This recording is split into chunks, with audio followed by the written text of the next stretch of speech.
The day will come when you think you are safe and happy. And your joy will turn to ashes in your mouth.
So, if you guys would be so kind, would you mind introducing yourselves for the mic?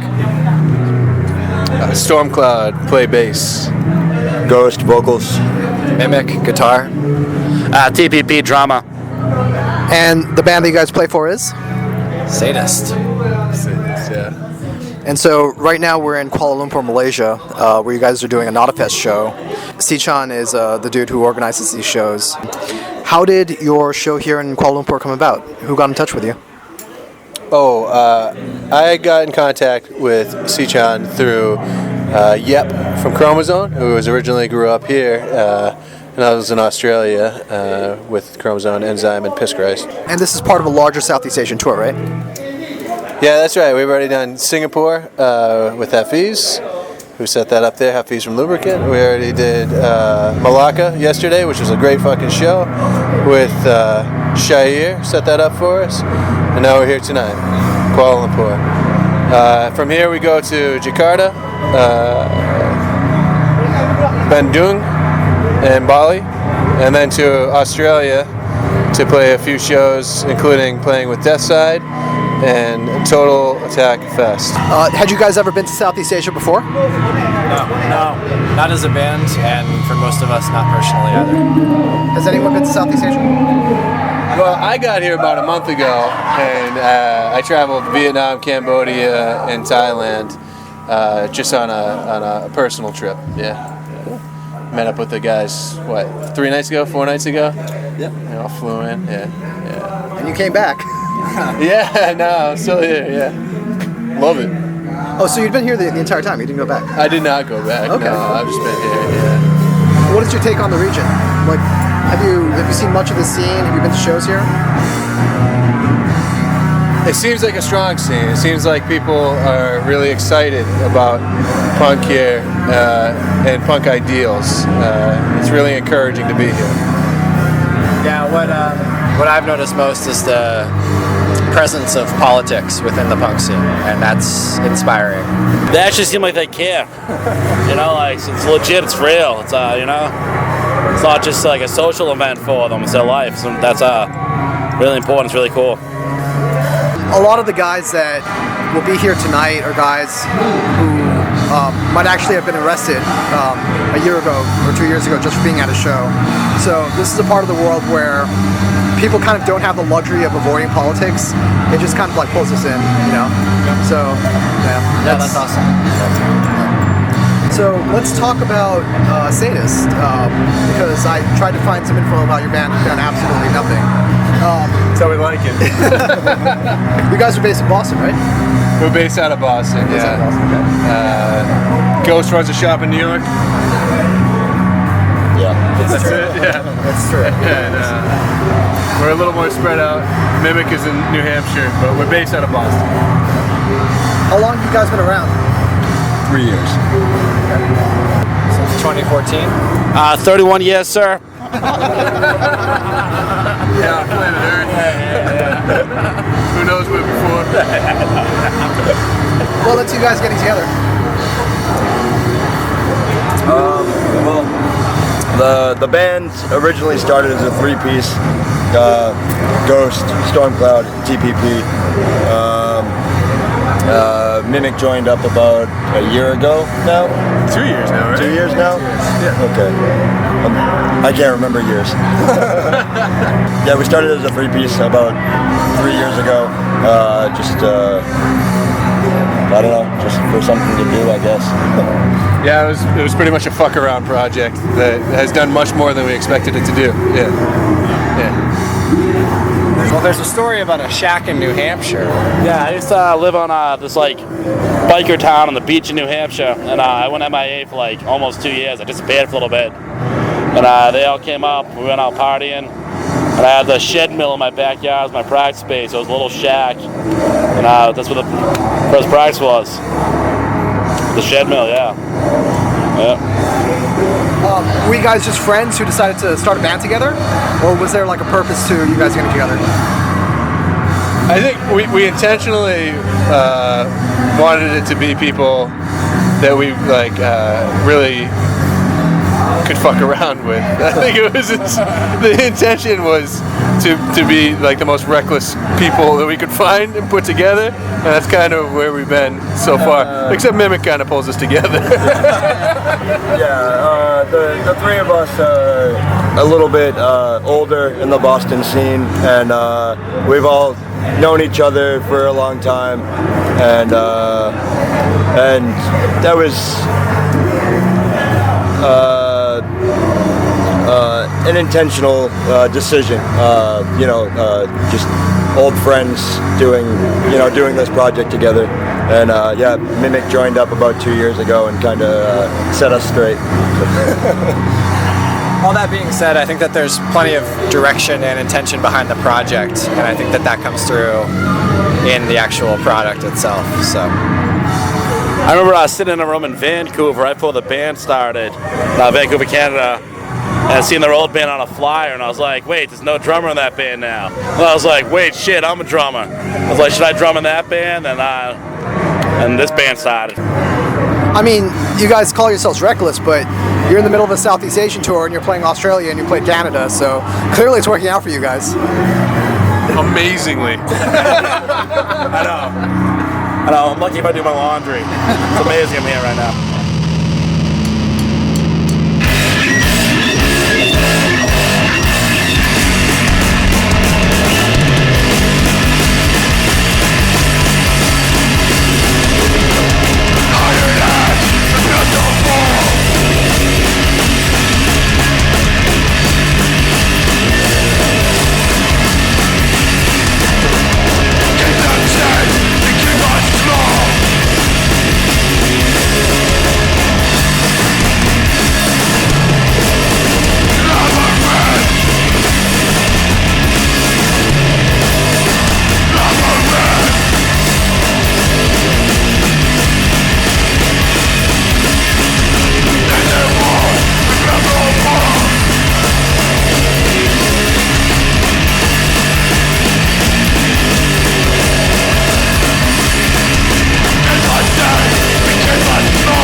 The style of music you play is interesting because it pulls from a lot of different influences.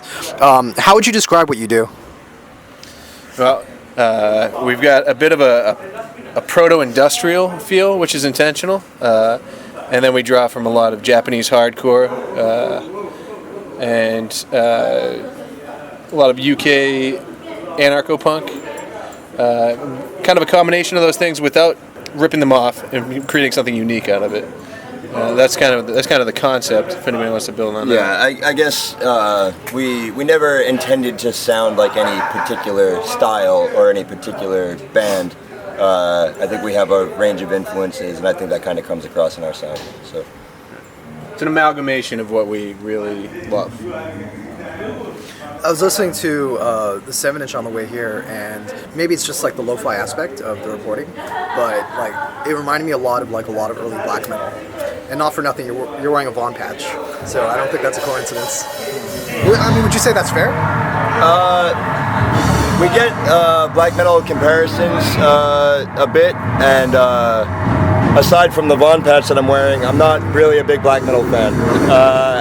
There was never any intention of black metal influence, but like you said, I think kind of the lo-fi primitive aspect, I can understand the comparisons, but that was never something that we intended. Yeah, I'm a fan of black metal. I think that black metal is based on the same aspects of punk that Sadist and a lot of other punk bands are based on. So I can see why that comes through. How would you put those aspects into words? Like, what would you say is the commonality? Well, I don't want to say that there's necessarily a commonality between like modern punk and modern black metal across the board, but I do think that metal, punk, and hardcore, and plenty of the sort of subgenres and microgenres therein, are based on the same sort of like grimy aesthetics and just like real intentional music, real direct music. The idea of like sort of the rock and roll format, but it being a small group of friends that are doing something that's like directly based on their interests. We reject overproduction and embrace the rawness of our sound, which I think is a commonality that we share. And just an antisocial attitude. There's a rawness and a directness to it that I think, like if you want to talk about a band like Dark Throne or Hellhammer or whatever, like you can see like a similar aspect in Sadist in the music you do. Sure. I would not disagree with that. So let's talk about your recording history, because I could only find one thing. How many releases do you guys actually have? Sorry, what was that? How many releases? How many releases do we have? Well, we have the Shadow of the Swastika EP, the Beauty Fades EP, and the Blood Song demo. And there's been various pressings of the Blood Song demo. Recently, Pissed Off Records in Fuck, I can't remember. Can't remember the name of the label in Indonesia. WHMH, I believe, is the label. Recently did the Blood Song demo with the Shadow of the Swastika EP as a cassette release for this tour. And we have the Blood Song demo and the Shadow of the Swastika being pressed as a maxi EP by Regurgitated Semen Records in Germany for European distribution. And we encourage bootlegs. Anybody that wants to share the music, the demo in particular, we encourage people to make their own releases of it and share it at will. In fact, initially we only made 50 copies of the demo that were just really for us and our friends, and it just built upon that through various bootlegs. Yeah. Is Shadow of the Swastika the most recent release? No, that was our first EP. Beauty Fades is the most recent release on Hardcore Victim Records. So I mentioned this a few times, but just trying to find information about Sadist is next to impossible. Is that intentional? Are you guys? It is and it isn't.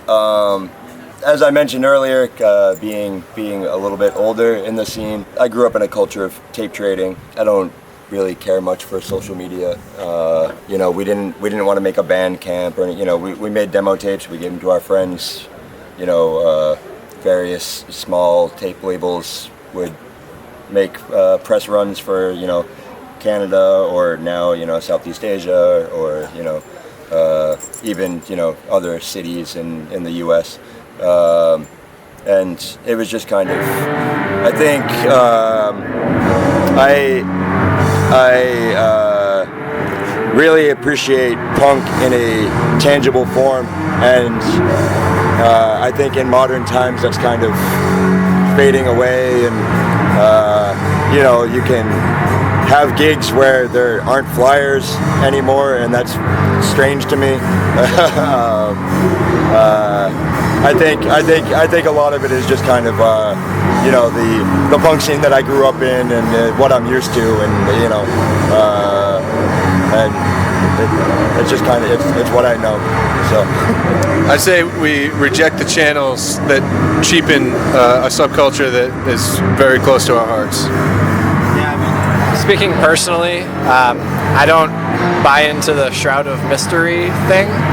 I think that there's just, between the four of us, not much of like an intention or a desire to be a band on the internet, right? It's like we are actually really excited about doing interviews and communicating directly with promoters and with people who make scenes and podcasts and whatever, but I just don't think that any of us are really sitting down in front of a computer to put the word out or anything like that. It's more about that direct connection.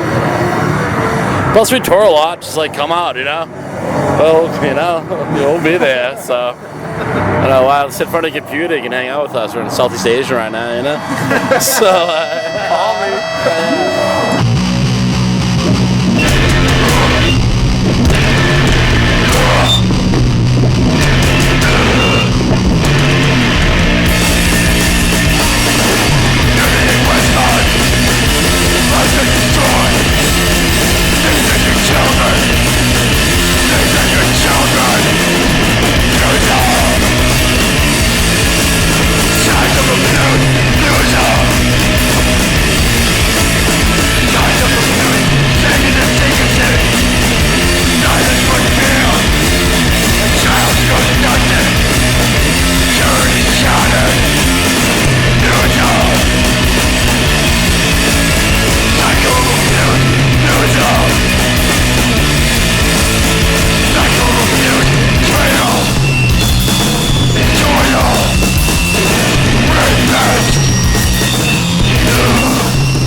Let's talk about Boston a little bit, because I've spent I've spent a little time in Boston because my brother used to live there. How would you characterize the city? Mean. A lot of grudges. It's a different breed. Yeah. And it's not fun to visit. It's not a fun place to spend 2 random days. Everybody works really hard. The standard of living is difficult, and I think that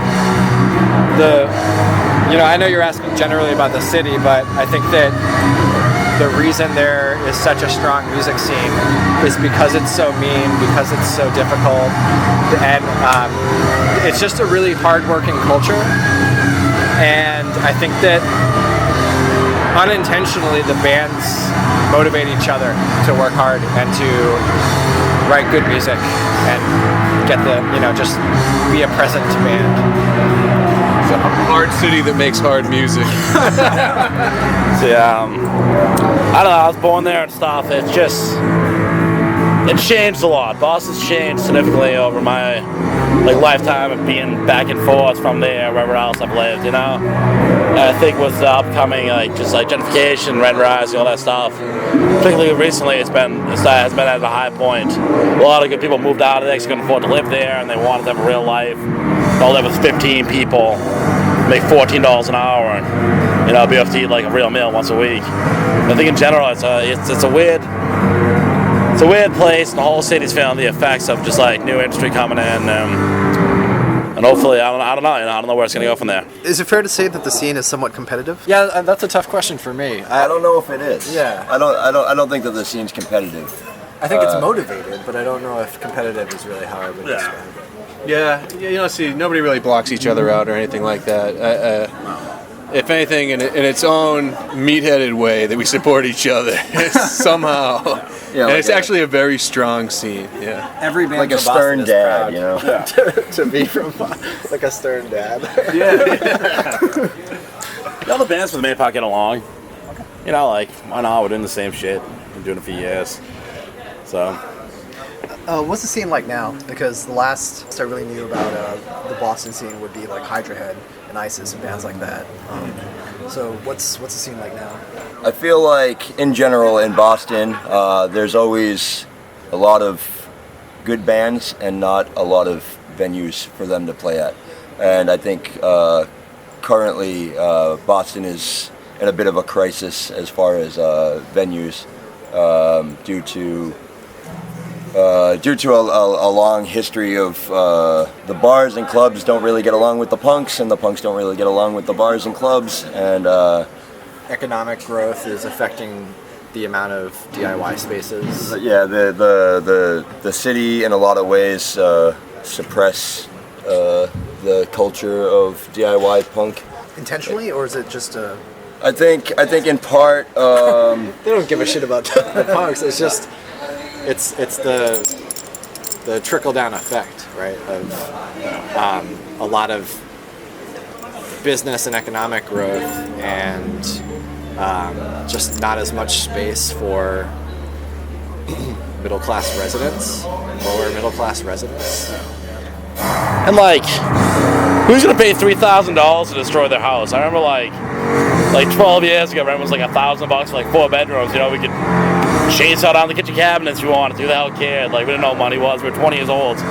Sign a piece of paper, ruin the whole freaking house, have a bunch of parties. Cops don't want you having fun, It's just rent's so high now. So it's just people, it's just not the same. It wasn't we're gonna get a house and we're gonna throw shows there every single day so the place burns down. To get a house there now, you need a cosigner, a good job, and it's too much, Who do you say your peers are in the scene? Or it doesn't necessarily have to be Boston. Anywhere. To me, that's hard to answer because there's just so many quality bands in the region. Go ahead. I think Lotion and Mommy out of New York City we're very close with.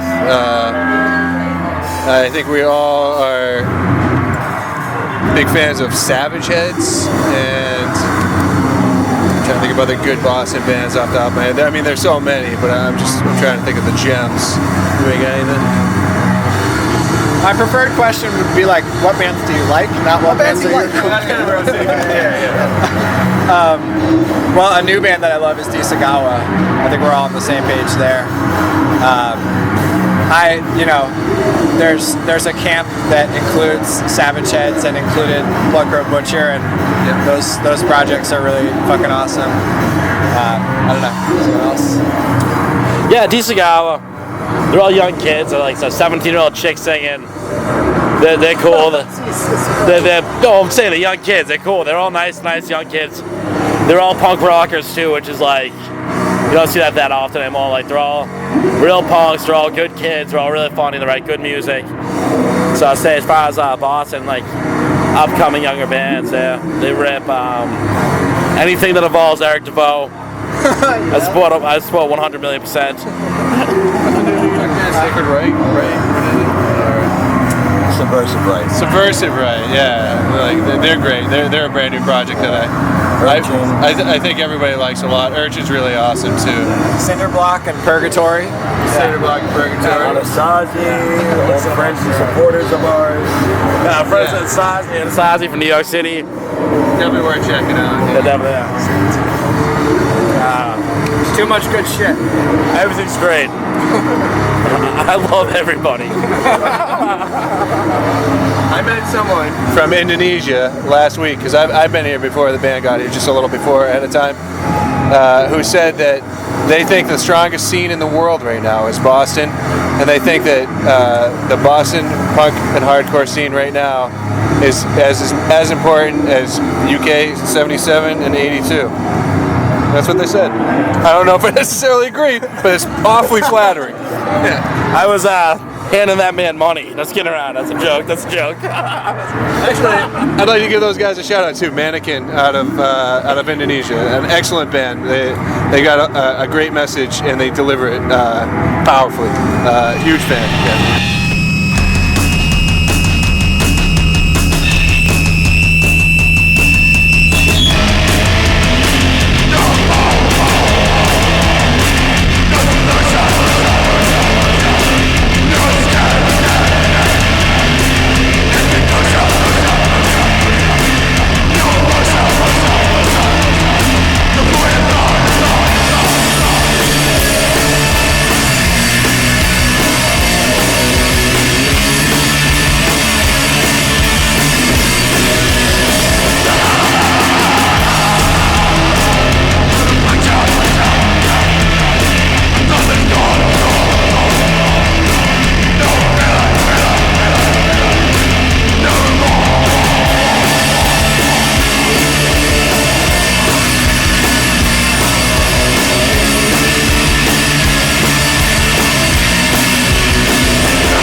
among the merch that you guys are selling, or have been selling, is a USB earring.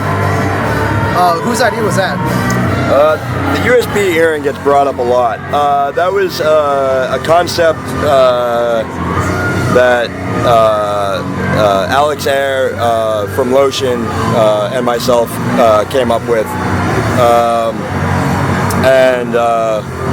Kind of the idea behind that was playing off of cyberpunk and kind of a commentary on the hyper-technological world that we live in.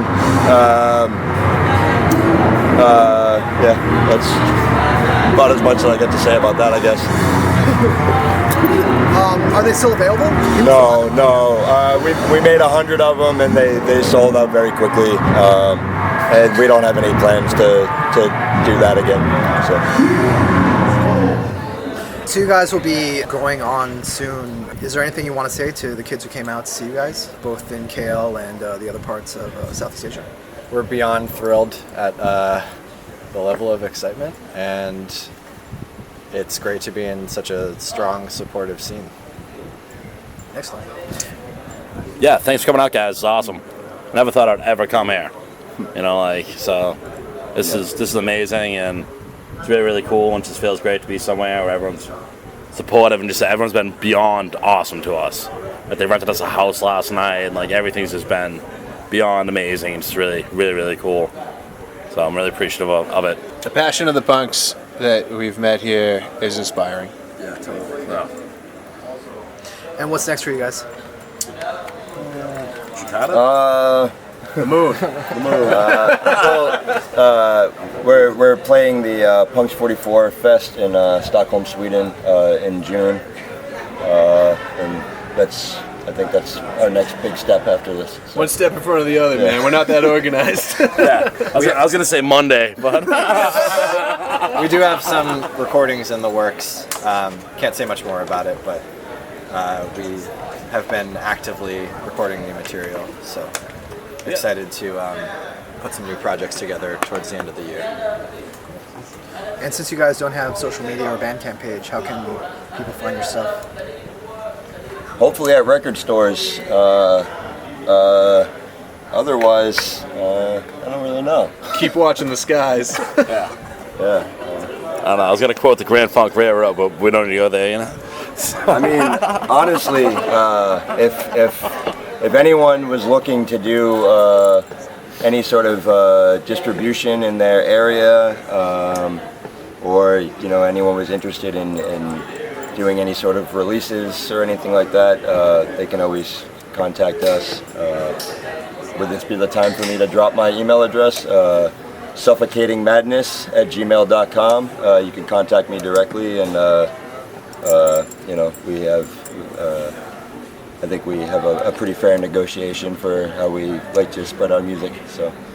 Excellent. Yeah. Thank you guys so much. Yeah. Thank you. Thank you. Yeah, we're on now. Yeah. Thank you. Perfect time. Thanks, guys.